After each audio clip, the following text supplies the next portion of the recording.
అంటే కొన్ని జాతకాలు ఎట్లుంటాయి అంటే మనల్ని ఎంత రచ్చ చేసినా మనం రచ్చగానే ఉంటాం. సో అంటే అలాంటి జాతకం నాది. హ్మ్. సో పెద్ద దానివల్ల పెద్ద ఏం జరగదు. అంటే అవును. నాకు రాహు ఉచ్చ. హ్మ్. సో నన్నెంత గెలకాలనుకుంటే నాకు అంత మంచి పేరొస్తది.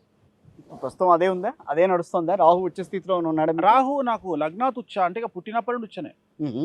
సో హ్మ్. పుట్టినప్పటి నుండి నాకు ఉచ్చనే. లగ్నం జీవితాంతం బ్రతికున్నంత కాలం ఉచ్చనే ఉంటది. హ్మ్. రాహువు 10వ ఇంట్లో ఉన్నాడు నాకు. సో ఇక అది అట్లనే ఉంటది అలా లైఫ్. ఒక్కళ్ళకి అట్లా ఉంటుందా? రాహు ఉచ్చ స్థితిలో చాలా మందికుంటది. ఇప్పుడు ఉంటుందా? ఉదాహరణ నేనున్నా, ఇప్పుడు కేసీఆర్ గారున్నారు, హుహు. వైఎస్ జగన్ ఉన్నాడు. హ్మ్. సో ఇప్పుడు ఏందంటే మీరు అబ్జర్వ్ చేయండి. మీరు ఎంత తిట్టినా క్రేజ్ అట్లే ఉంటది.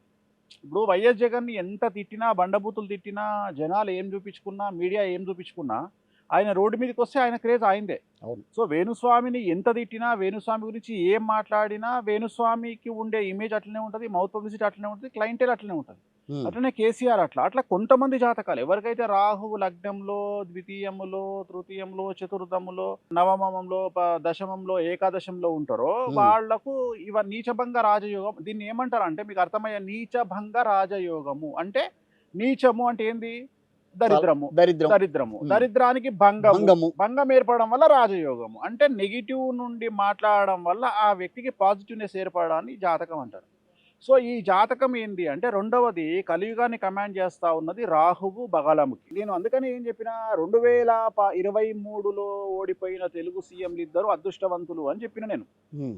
ఎందుకు చెప్పినా అంటే ఇవాళ ఫైనాన్షియల్‌గా 2 రాష్ట్రాల దగ్గర డబ్బులు లేక ఆ సీఎంలు పడుతున్న కష్టము మన కళ్ళకి కనిపిస్తుంది. యెస్. నేననేది చంద్రబాబు నాయుడు అయినా, ఇక్కడ రేవంత్ రెడ్డి అయినా, ఇక్కడ డబ్బు లేదు తెలంగాణలో, ఆంధ్రాలో డబ్బు లేదు.